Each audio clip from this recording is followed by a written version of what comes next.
Et on en vient tout naturellement à notre page spéciale dédiée aux élections européennes. Ce sera le 26 mai prochain pour la France métropolitaine. Caroline Kellner, vous êtes en direct du Parlement européen où la dernière session plénière a commencé.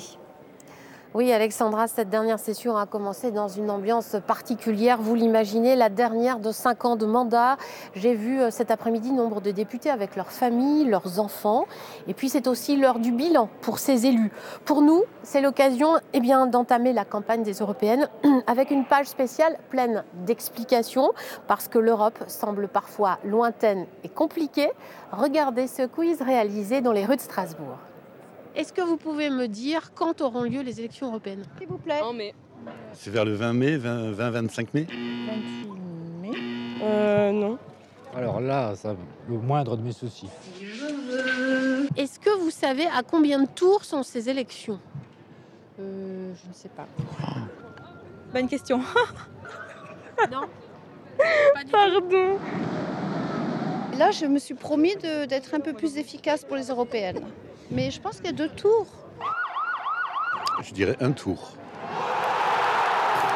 Est-ce que vous pouvez me donner le nom du président du Parlement européen ? Alors là, vous m'en collez une bonne. Non plus. Aucune idée. Oh purée, je sais pas. Je sais. Oui, comment il s'appelle ? Donnez-moi juste la première lettre. Alors, Antonio, c'est son prénom. Antonio, je sais plus son nom. C'est un Italien ? Oui. Non, je sais plus.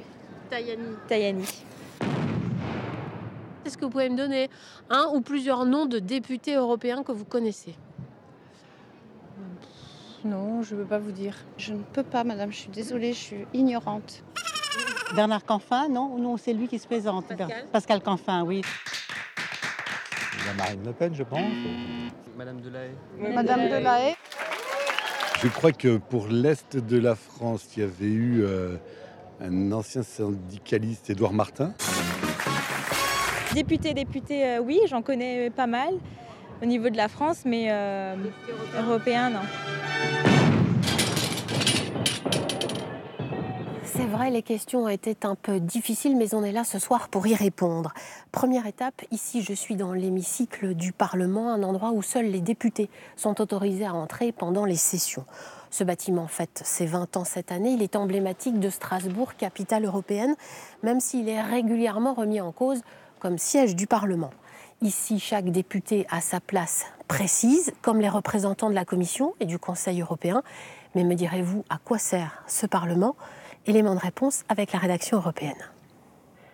L'Europe, c'est un triangle institutionnel un peu compliqué. Un triangle avec 3 institutions interdépendantes. D'abord le Parlement, il représente les citoyens européens.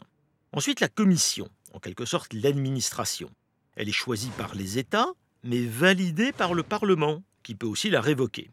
Enfin le Conseil, ce sont les États, car l'Union européenne, c'est avant tout une construction permanente entre les pays membres. Le Parlement, son rôle, c'est de voter des lois. Dans le langage européen, ce sont des règlements et des directives. Ces textes, ils sont proposés par la Commission. Le Parlement les épluche, les amende, il les vote, mais au final, le texte ne sera adopté qu'avec l'accord du Conseil, c'est-à-dire des États. C'est ce qu'on appelle la codécision. Les compétences du Parlement n'ont cessé de croître depuis qu'il est élu au suffrage universel en 1979. Il y a plus de démocratie, c'est vrai, mais l'Europe reste bien compliquée pour les citoyens. On parle toujours de Bruxelles, avec l'image négative d'une nébuleuse éloignée des Européens. Retour dans l'hémicycle avec Édouard Martin. Bonjour. Bonjour. Vous êtes eurodéputé de la circonscription Grand Est, qui n'existe plus, mais en tout cas, vous êtes élu de cette circonscription. Vous allez bientôt cesser d'être député. D'abord, une réaction, un sentiment pour marquer cette fin de mandat ? Écoutez, simplement pour dire que j'ai trouvé le mandat passionnant. J'ai pris un réel plaisir à exercer ce mandat. Beaucoup de frustration, parce qu'effectivement, ça ne va jamais aussi vite, aussi loin qu'on le souhaiterait à titre individuel, mais le Parlement européen, nous sommes 751, il faut que tout ce petit monde-là essaie de se mettre d'accord. Ce n'est pas quelque chose de facile, mais voilà, passionnant. Si j'avais un mot à retenir, ça serait la passion. Alors vous avez une particularité, c'est que vous avez siégé au sein du groupe des socialistes, mais sans jamais adhérer au parti. Pourquoi ? Parce que lorsque le Parti socialiste est venu me chercher, je n'étais pas encarté au Parti socialiste. Et moi, je n'avais pas envie, entre guillemets, d'être pris dans le sérail du parti. Je voulais garder cette liberté du candidat que j'étais, donc société civile. Et ça a été accepté très facilement et très rapidement. Donc, effectivement, j'ai siégé avec les socialistes et démocrates jusqu'à la fin de mon mandat, mais tout en restant un élu de la société civile. Et j'y tiens. Alors, on va voir tout de suite comment fonctionne le Parlement avec ces groupes, comment les députés s'insèrent dans ces groupes. Regardez. Comme tout parlement, le Parlement européen est organisé en groupes politiques. Les députés ne se regroupent pas sous leur bannière nationale, mais selon leur étiquette. Pour créer un groupe, il faut réunir un minimum de 25 parlementaires provenant de 7 pays différents. En 2014, la droite traditionnelle avait eu le plus d'élus, 221 sur 751, réunis dans le groupe PPE. 191 élus pour le groupe SED, ce sont les sociaux-démocrates, les libéraux, les Verts, l'extrême gauche, ont chacun un groupe de plus de 50 élus. À droite, 3 groupes conservateurs, nationalistes ou eurosceptiques, comptaient au total 140 députés. En France, en 2014, le Front National avait largement gagné les élections en obtenant 24 des 74 sièges. L'UMP, aujourd'hui les Républicains, avait 20 élus, le PS 13, les centristes en avaient 7 et ils accueilleront cette fois-ci les candidats La République En Marche. Dans toute l'Europe, on prévoit un recul des groupes PPE et socialistes et une percée de l'extrême droite, notamment en Allemagne, en Italie et en Espagne. Édouard Martin, s'il y a un sujet dont vous êtes particulièrement fier pour ces 5 ans qui viennent de s'écouler, ça serait quel sujet ? En retirer un, c'est un peu compliqué, mais spontanément, c'est le statut d'économie de marché à la Chine que la Commission voulait lui accorder. Et ça, c'est une bagarre que j'ai entamée. Alors, au départ, tout seul, après, d'autres collègues m'ont rejoint. On était 74 eurodéputés à mener la fronde contre la Commission européenne. Et nous avons réussi à gagner 1 an de combat. Et ce travail en commun, parce que c'est ça aussi le Parlement européen, c'est quelque chose qui vous a surpris ? Au départ, pas tellement, parce que je savais qu'en arrivant ici, personne n'avait la majorité à lui tout seul et qu'il avait cette obligation de discuter avec d'autres, même avec d'autres qui n'ont pas forcément vos points de vue, mais aussi loin, oui.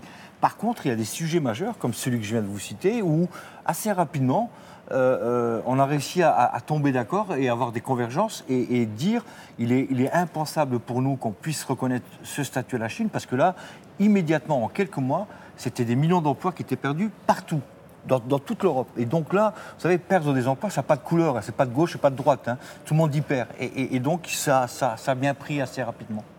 Avant de regarder les échecs et les réussites globalement du Parlement européen durant ces 5 ans, j'ai envie de vous poser une question. Qu'est-ce qu'on peut vous souhaiter ? Vous ne repartez pas, bon vent, une autre vie ? Une autre vie, parce qu'il y a une autre vie après la politique, heureusement.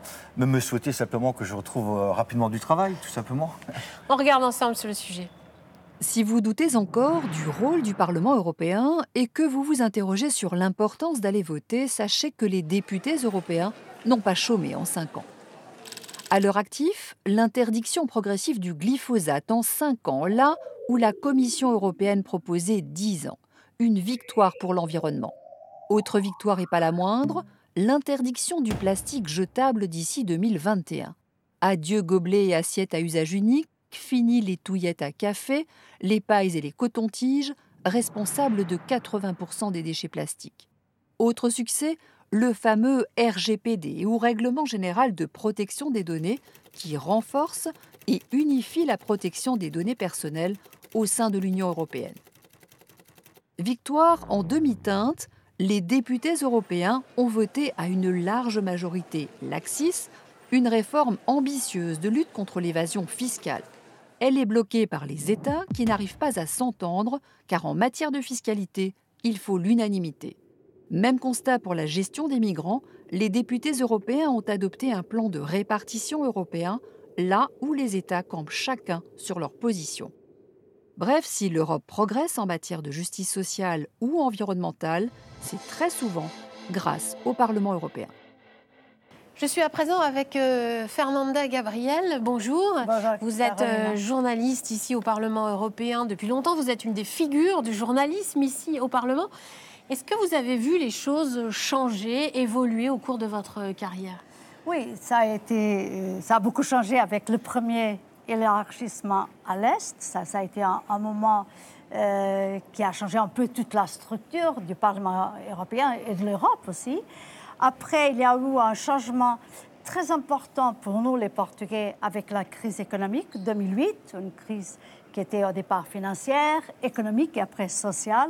Et dans ce contexte, c'est difficile de parler d'Europe, c'est difficile d'expliquer comment l'Europe fonctionne? Oui, c'est pas facile. Et c'est pas facile parce que les États n'aident pas non plus, parce que les choses se passent bien, c'est grâce à eux. Quand les choses se passent mal, c'est à cause de Bruxelles. Et donc ça c'est partout pareil. C'est partout pareil. D'ailleurs, quand à la fin des sommets européens, on voit comment chaque pays a une vision de la Réunion qui est tout à fait différente. C'est difficile, vous pensez, globalement, dans tous les pays d'Europe, cette campagne, elle est particulière? Je pense qu'elle est particulière et elle est très différente des autres. Parce que pour la première fois, avant, on se posait la question, qui va gagner? Le Parti populaire européen ou le Parti socialiste européen? Et aujourd'hui, on se pose la question, est-ce que c'est eux aussi les eurosceptiques? Et ça, c'est la première fois que la question est posée. Et je pense que ces élections sont extrêmement importantes. Fernanda, il y a une dernière particularité pour ces élections européennes, c'est la présence finalement des Britanniques dans ces élections. Oui, en effet, tout le monde s'attendait que les Britanniques sortaient avant. Le 29 mars, entre-temps, ça a été prolongé et aujourd'hui, on se retrouve dans la situation qu'on a prolongée jusqu'à presque à la fin de l'année. Il faut qu'ils fassent des élections européennes. La presse britannique n'a jamais fait un vrai travail d'information et je pense que c'est important aujourd'hui que s'il y a une campagne, évidemment que ce soit une campagne pour vraiment éclaircir un peu les données. Il faut démystifier ça et qui votent européens parce qu'on veut les Anglais chez nous. Merci beaucoup Fernanda, bonne session. Merci beaucoup. Et puis on se retrouvera en juillet ici au Parlement européen. Merci Caroline, merci. Voilà, c'est la fin de cette page spéciale élections européennes. Il y en aura d'autres d'ici les élections. Le scrutin, c'est le 26 mai, n'oubliez pas. Très belle soirée à tous, à bientôt.